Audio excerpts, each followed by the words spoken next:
Welcome to the Deep Dive, where we cut through the noise to get straight to the insights that matter. Today, we're plunging into a topic that's absolutely critical for any mid-sized CPG brand looking to truly scale. You know that feeling when a promising company, great ideas, it just hits a wall. You might instinctively point to, I don't know, market disruption or those ever-fickle consumers, but our deep dive today suggests the real killer, the hidden one, often comes from within. We've pulled insights from leading experts in innovation, market insight, and leadership, specifically for CPG companies. So our mission today is really to uncover these internal obstacles and, more importantly, equip you with some practical solutions. How do you actually overcome them? Yeah, it's fascinating, isn't it, how often this internal factor just flies under the radar. We looked at some research from McKinsey, for example, and it reports that a significant 72% of mid-sized CPG execs point to process paralysis. They say it's a frequent blocker of innovation. 72%. It is. And, in today's competitive markets, speed truly equals survival.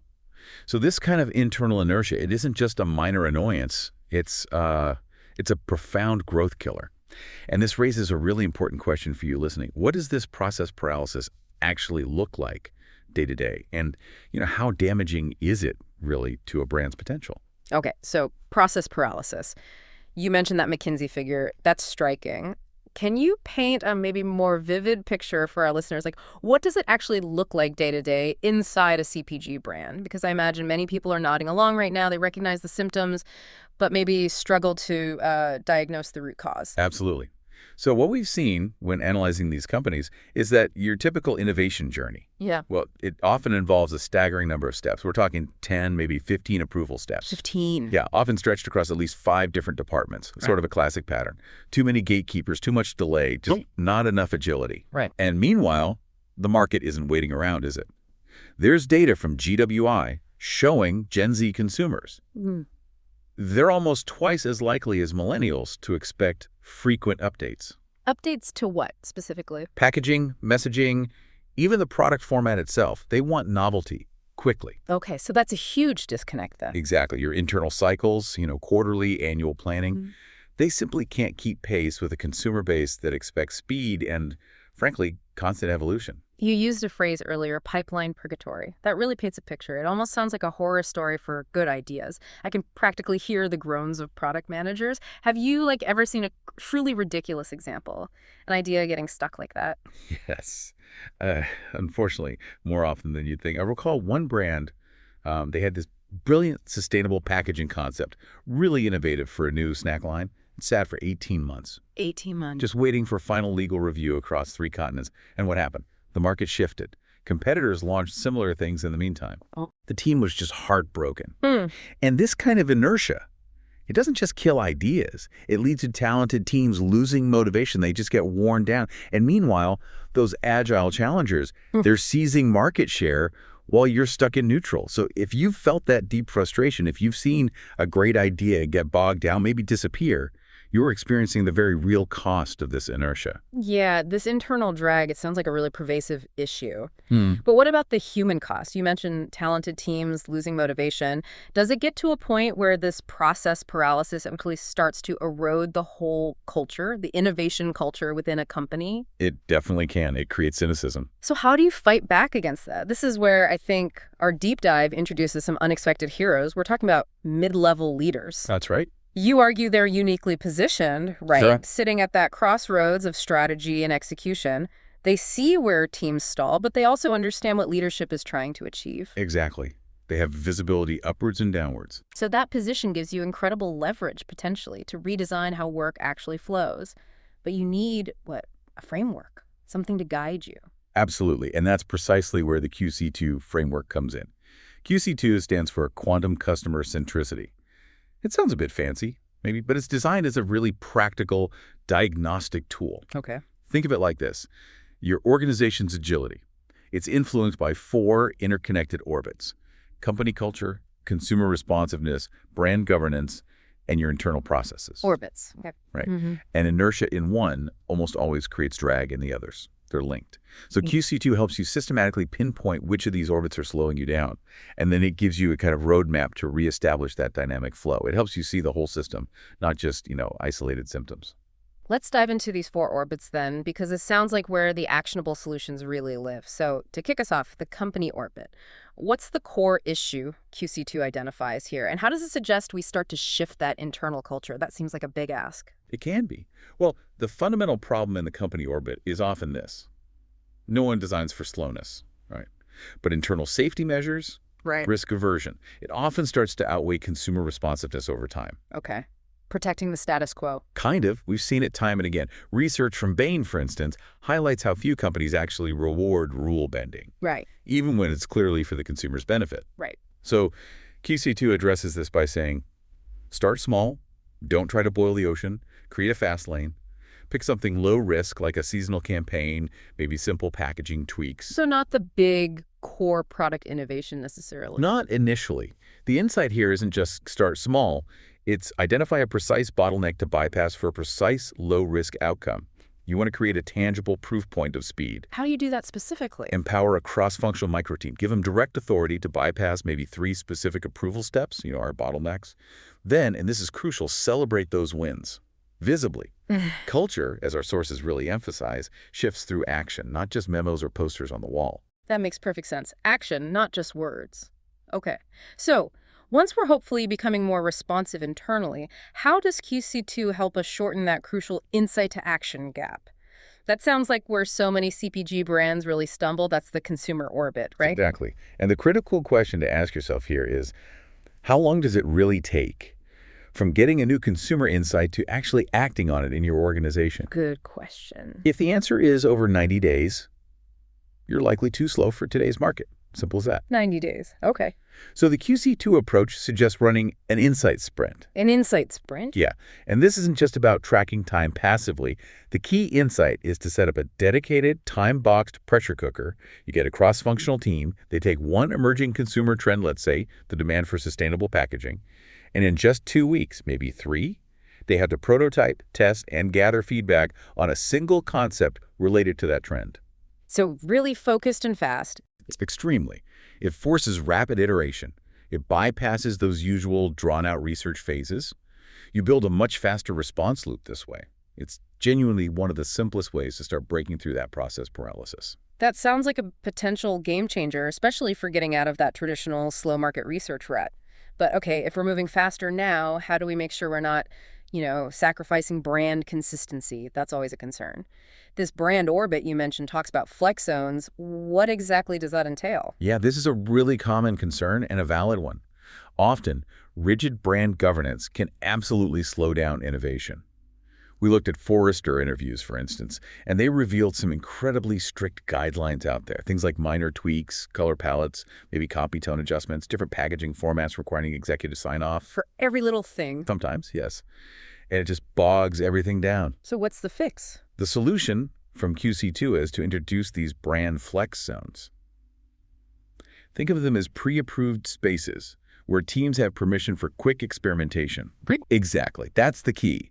So maybe for localized campaigns or seasonal design variations or even those fast influencer activations everyone wants to do. Ah, okay. So you define the playground first. Precisely. The genius is that consistency is preserved because these are pre-approved spaces agreed upon upfront. But agility thrives within those defined boundaries. You gain room to move quickly without losing your core brand identity. Okay, that makes sense. Consistency and agility. And finally, we come to the process orbit. This sounds like where the friction really lives day to day. How does QC2 help us systematically identify and then eliminate those bottlenecks, the ones that are so clearly slowing companies down? Right, and this is often overlooked because teams just operate within the system without questioning the system itself. The QC2 framework encourages what we call a friction audit. A friction audit. Yes, it's about taking a magnifying glass to your actual workflows, mapping them out, seeing every step. Consider this example. It's quite powerful. We saw a European beverage brand. They managed to cut their launch cycle by a massive 40%. 40%? How? Simply by eliminating 2 approval steps that turned out to be redundant, and by digitizing their project briefs, getting rid of manual handoffs. Wow, 40% is huge. But I can hear someone listening thinking, my company's different, it's uniquely complex. Are there situations where a friction audit might hit a wall? or where eliminating steps could actually introduce new risks, maybe for quality or compliance? That's a critical question, I think, because for a lot of listeners, that fear of cutting too much red tape, it's very real. It absolutely is. And the key here is smart elimination, not just, blind cutting. QC2 doesn't advocate for recklessness. It advocates for measured risk. Okay. The process guides you to audit carefully, then score the actual value of each step. Ask, is this truly essential? Is it adding value or just time? Then you strategically eliminate the low-value, high-friction steps. The example of the beverage brand wasn't about cutting vital quality checks. It was about identifying redundant checks. Okay, duplication. Exactly. Or finding places where digitalization could replace slow, manual sequential steps with faster parallel ones. The QC2 process audit provides exactly the structure you need to uncover similar safe opportunities within your own business. It really helps you remove that process paralysis from your workflows and move from inertia to dynamic flow. To bring all of this to life, let's maybe look at a compelling real-world example. You mentioned it's fictionalized for confidentiality, but it's based on reality. We have a mid-sized French skincare company. They were facing this growing demand for natural active ingredients, their challenge, a standard 18-month pipeline, just too slow to capitalize on this fast-moving market trend. So this is where QC2 stepped in. What happened? Right. So they applied the QC2 framework, taking several key actions across those different orbits we discussed. In their company orbit, they started by granting more autonomy. Big step. They actually removed unnecessary global alignment steps for local product variations, or SKUs, that didn't really impact the core global brand. They started trusting their regional teams more. Okay, that takes some courage. It does. Then, for the consumer orbit, they radically changed their insight approach. They swapped those long, traditional quantitative studies for these agile 3-week consumer co-creation loops. Co-creation loops. Yeah, getting direct feedback from target consumers very quickly, iteratively. And within their process orbit, they empowered a single brand lead, gave them cross-functional authority to greenlight specific stages. That cut down significantly on handoffs and waiting for multiple approvals. That sounds like a huge shift in their whole approach. What were the tangible results? Did it work? The results were, frankly, dramatic. They launched their new natural active products in just 7 months. 7 months, down from 18. Exactly. Drastically cutting down that previous 18-month cycle. And importantly, quality wasn't sacrificed for speed. Sales were actually 25% above forecast in the first quarter, which really validated the approach. And maybe most importantly, this new accelerated process became the benchmark. It set the standard for all their future launches. It became this powerful internal case study for how to overcome process paralysis in their CPG product development. That's a fantastic result. 7 months from 18, plus beating forecasts. It really shows the power of breaking free from that inertia. So for everyone listening, what are some concrete, actionable steps you can take, maybe starting this quarter, to actually get started on this? Yeah, let's make it really practical, because these moves, they reinforce that core message from our sources. Process isn't the enemy. Inertia is. If you feel stuck, just remember that systems aren't fixed in stone. They were built by people, often piece by piece over time, and they absolutely can be rebuilt or at least adjusted. Okay, so move number 1, you mentioned the friction audit. Pick just one recurring workflow, something that always feels slow. Map out every single step, and then really commit to cutting the lowest value 20% of those steps. Be ruthless. Just start somewhere. Right. Move number 2. Create those speed zones. Dedicate specific spaces. Maybe it's on social media, maybe for seasonal campaigns, maybe within certain regional markets. Make these your approved experimental playgrounds where your teams can move fast without all the usual bureaucracy. Give them permission to try things quickly. And move number 3. Start measuring decision velocity. Add some new KPIs to your dashboards, things like days from idea to test, or maybe number of tests per quarter. Because what gets measured gets managed, right? Absolutely. You need to track progress. And the beauty of using a framework like QC2 is that it helps you pinpoint exactly where that inertia is really living in your organization. Is it embedded in your company culture? Is it your consumer response time, your brand governance, or the process flow itself? Yeah. It gives you a lens to see it clearly so you can eliminate that paralysis once and for all. This has been a fascinating deep dive. It really shows that for CPG brands today, agility isn't some nice-to-have luxury. It truly is your competitive edge. So as you go about your week, maybe consider this provocative thought we want to leave you with. What single process or maybe just one decision point in your own organization feels like it's stuck in slow motion? And what's the absolute smallest change you could make maybe next week to test a fast lane right there? Yeah, reflect on that question. Yeah. Because understanding and then actually addressing process paralysis, it fundamentally shifts how your organization responds to the market, responds to your consumers. And if you think about it, this kind of framework, this way of thinking about systems and flow, it can apply well beyond just CPG. It really sparks further curiosity about systems and efficiency in almost any organization. We're confident that with these insights, you're now much better equipped to find that inertia and hopefully accelerate your growth.